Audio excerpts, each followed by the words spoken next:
Wow. Look at what they're doing. Someone we thought was worthy, would you be willing to take another chance while we're still in Denver? I don't know if there is such a person, but if there were, would you want to face that moment again? Don't trust some microwave. You emotionally and mentally kind of tune yourself for this. And I discovered things about myself that I didn't realize in the moment. Like, I knew I was ready for marriage, but I didn't know I was that ready. So to answer your question, I would 100% do this again. Here we go again.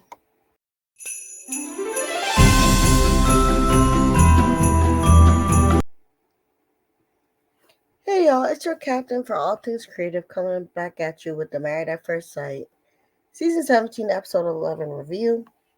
If you're new to this channel, welcome. Please be sure to like, share, and subscribe. If you're returning, thanks so much for rocking with us. There was kind of like a recap episode last week. Ooh, excuse me. And it was so boring. I did not do a video on it, and I want to celebrate the holidays. So now they had a new episode, so let's get into it. The episode starts off with Brennan and Emily making pizza. And they say they are hopeful and want to set goals and do exercises. But then Brennan, his little passive aggressive self, said that he don't want to do Dr. Pia's touching exercise. And I was like, okay, here we go again. So controlling, angry man in Dr. Pia's face. He said he would do them, and I guess he still hurt that she said that he needed therapy when everybody could benefit from therapy. So he asked Emily if they could just hug instead. And the exercise is supposed to be just supposed to like touch each other from head to toe with as little clothing as possible to help them build intimacy. And instead, he wants hugs. So Emily, as always, just lets Brennan kind of bulldoze her out of the exercise. She's like, okay, fine. But she does kind of stand up for what she wants by saying, well, if we're just going to do the hugging, we at least need to communicate more. And he says, yes, we'll do that. Next, we see Dr. Peppa, Pastor Cal, and Dr. Pia having a talk, and that's the clip you saw before. And they basically, talk about how they felt bad about matching Michael with the runaway bride. And they kind of, provide excuses for themselves, saying, oh, they could have never known. But it's like, y'all literally matched two couples with religion issues. Like, y'all were on BS a little bit, but it is what it is. So then Michael comes in and they basically ask him if he wants to do it again. And he says, yes, I don't know why. I guess he wants to get married. Next, you see Claire and Cameron go skiing. And they're taking Dr. Pierce's advice to just be in the moment and have fun. But Cameron says he's confused since Claire says different things on different days. And according to After Party in the past, she also says different things on and off camera. Because Cameron was insisting that Claire had said that she wanted him to move on. That's the reason why he moved out. But she didn't say it on camera. And next, Claire says in her confessional that she thinks that Cameron seems to be trying, but she thinks that he's checked out of the relationship. And then he says he doesn't want to keep scheduling fun when they're talking. And she also says that, yeah, we're giving best friend vibes. So when she said friend, I know she friend zoned him for sure. Next, you see Austin and Becca meeting with Pastor Cal on Zoom. And Becca is crying, breaking down since she said they had a hard talk about religion. So when Pastor Cal get on the Zoom, she says Austin was, talking to her, trying to be loving and comforting. But according to After Party, the full story is that she made a joke saying, oh, it's not gonna go to hell or something. And then apparently that's when Austin said, well, I was raised that, yeah, if you don't believe in Jesus, you're going to hell. That's how the whole thing started. And she says that he told her that he can love her in this lifetime, even if she might be going to hell. And they are eternally separated by the lake of fire, child. Austin says that, he can still love her regardless of what may happen in the afterlife. So you can tell, he's been raised this way. This is his worldview. He's very churched.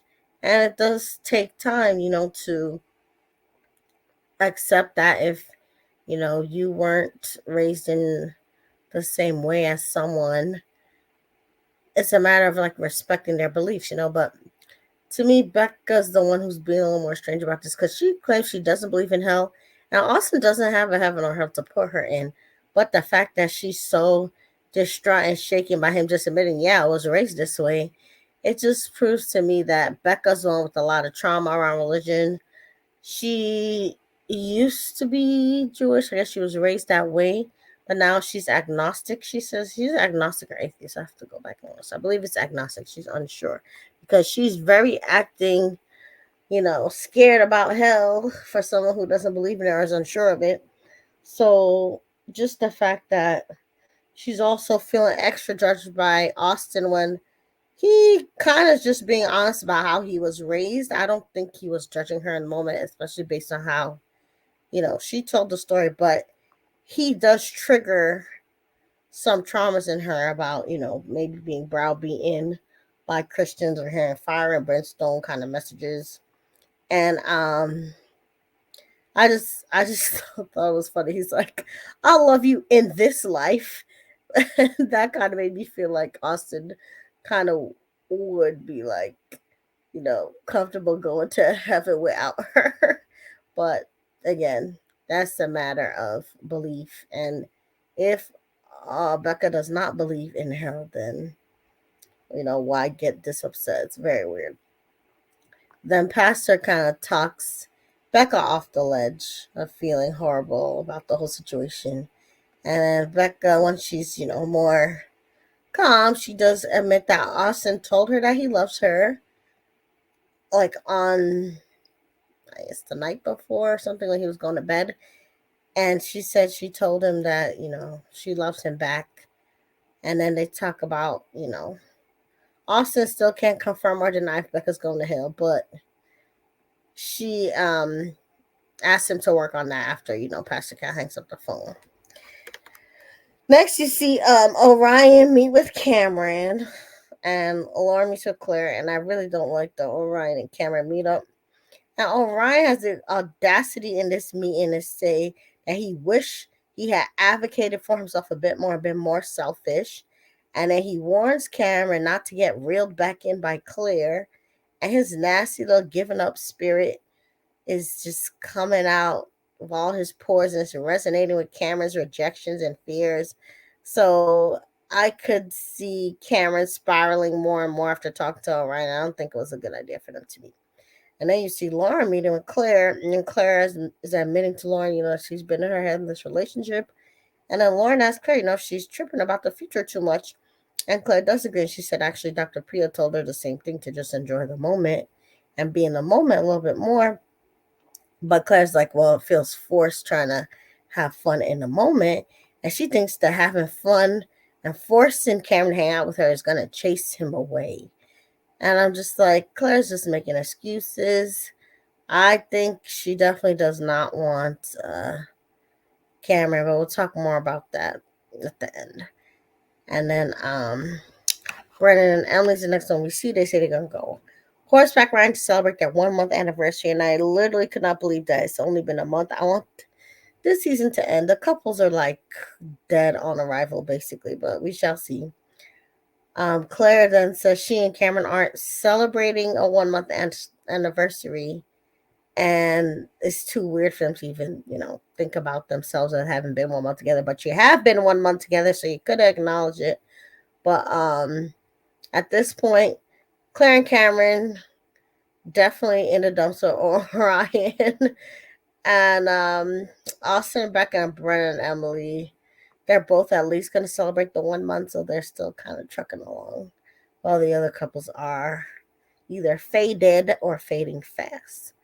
So then Becca and Austin watch their wedding video, and then you see Brennan and Emily on this horseback riding date. And it's so sad to see Brennan treat his horse better than Emily. He was like in love with that horse, the horse named Gucci. He was showing the horse attention. I was like, you should have showed your wife half this attention when her hand was broke and she'd been begging you for, a little respect. But it is what it is. Next thing you know, you see Emily asking for more adrenaline filled adventure than horseback riding. And I remember the preview showing her head looking like it got cracked or busted open or something. And I was like, be careful what you wish for because that adrenaline and your clumsiness is not good for you. Like, she literally couldn't handle just having extensions on the honeymoon. And she seems accident prone because she broke her hand, she broke her hair, or her hair got so bad that the stylist had to just cut it all off. And she needs to stay away from danger, from what I can see. Next, you see Cameron on a date with his people away from Claire. He's like, yeah, I got away. I got to ride my bike with my friend. And then Becca and Austin skates, and they say they're glad they have a foundation, just like being there for one another. And then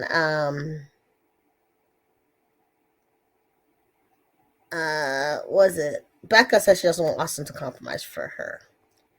Next, Emily and Brennan, they're celebrating their 1 month anniversary by eating out. And Brennan literally calls her a red flag to her face. I was like, well, I'm a red flag. He's like, yeah. And he tries to clean up saying, well, usually, if things fizzles out, he could walk away. But I think Brennan's mouth slip. He had a Freudian slip there. Or he really meant that, like, maybe it's the drinking, the one night stands, all that stuff. There's something about her that he doesn't like, but he's not saying it to protect her ego. He's trying to play the good guy, but it's coming off as you're still just controlling jerk a little bit because you're not telling her the truth. You're not even giving her the chance to work with the facts. You're letting her spin and spiral in her head and have false hope, and that's way worse, bro. And let's see the next slide. You see Cameron and Claire have a little scene where Cameron texts Claire and tells her he's not coming home. And she's kind of crying a little bit. And I was like, why are you eating a surprise? You're pushing him away. And he's clearly giving up. Next, Austin speaks to another Christian, I guess, named Lindsay. I don't know if she's like pastor or like, one of Becca's friends. I don't know. But this friend basically talks to Austin. They discuss if Becca's going to hell or not. And they say, actually, she's a good person, Loki, so I don't see her being separated from God. And then the person also, Loki, says that the fact that she's even, thinking about hell means that Austin is probably swaying her and, she's being influenced by him and he could influence her and vice versa. And I was kind of given like missionary dating kind of advice, low key, because the girl's basically saying, stick with it. And it sounds like, she might be getting swayed by you. At least that's what I got from the conversation. But I don't know who this person was. And I don't get, why the experts would even do this, matching these people this way. But it is what it is. Next, you see Michael meet with his friends. And he asks his friends what they think about him being matched again. And they're like, well, you trusted the experts before and it fell, so do you really have confidence in them? And he's like, well, I'm excited about being matched again. So they're like, all right, if you're excited and you're in the equation, you're the only reason why it will work. So we root for you, whatever you want to do. And then Dr. Pia comes, not Dr. Pia, sorry, Dr. Pepper comes and confirms that they found him a match. Matchmaker, make him a match. And it's going to be in 2 weeks. They better not show no long wedding. They need to give us the redacted version because this is just lame. The season should end, but I guess they're trying to reinvigorate the chances of love because all these other couples are whack. So they drug up Michael out the grave, and he said on that part he had gone back to work and everything, but then the experts called him, to do the second chance, and he was down. So maybe he'll save the season a little bit, but it's unfortunate that they keep, raking this man up, riling up his life. They did it the first time. He was a trooper about it. Second time, they need to do very right by him. So then you see Becca first asking how to talk with Lindsay went. Now, Austin says it went well, but his face doesn't look very excited. I feel like he's checking out a little bit low-key. And next, Claire says she feels nervous about the group month anniversary dinner since she hasn't had contact with Cameron in days. And you see all the couples there except Lauren and Orion. And the dinner, they were playing little games, and then they were eating a cheese board at first, little things like that. So it wasn't that much. But the main thing that popped off was Emily basically asking if Claire and Cameron can try a different approach and maybe communicate more directly. Saying Cameron uses that to play a game. He's like, all right, on count of three, say if you want a divorce, if you want to make it work. And when they said one to three, one said divorce and one said separate. Now, on after party, Keisha Napoleon or I think Tootie, um, she was saying, no, I don't know, I don't remember her name from Cosby Show, but she was basically saying that what what did Claire mean by separation? Claire was like she meant like take time to like work on themselves and then maybe come back together. But when she knew that he wanted a divorce, she was like, yeah, I'm gonna have the same energy as him. So she was kind of saying that Cameron was the main one that wanted a divorce and she matched his energy, but both of them kind of be lying. I can't tell who's lying. They both have different versions of the story. But I would be more inclined to think that Claire is lying only because during the honeymoon, there was that scene where Cameron's arm was clearly around Claire, but she didn't even remember it. And the other ladies had to tell him, like, he touches you. We saw him with his arm around you. But then again, I do remember also in the car when Claire was like, oh, you can, lie down on me when they were, on that long trip in the car. And then he was like, oh, no, I didn't think I could do that. And they were kind of arguing about it. So I think they're awkward, but I do feel like Claire, at least on camera, was shown to like reject his effort and kind of just like forget about it. And then even when Keisha Napoleon was asking her about it, she was more combative. She's like, no, no, no, never happened. He never said he was attractive. Whereas Cameron, his answers are less defensive. They're more like, well, I could see how Claire could think X, Y, and Z, but this is X, Y, and Z. What happened? So I do feel like one of them is lying. I lean more towards Claire, but I think, yeah, their relationship is not working at all. So then Emily at the end also starts feeling bad for herself and, is crying about her relationship with Brennan. Claire goes to check on her. And then when Claire comes back, Claire tells Brennan that Emily's frustrated since she likes him so much. And then Brennan goes to find Emily. She cries and basically says she doesn't deserve what he's doing to her and he should have known, her feelings and all these things. And then Brennan says he's doing his best. He's doing the best with what he got. And then the episode goes off with Cameron moving out of the shared apartment before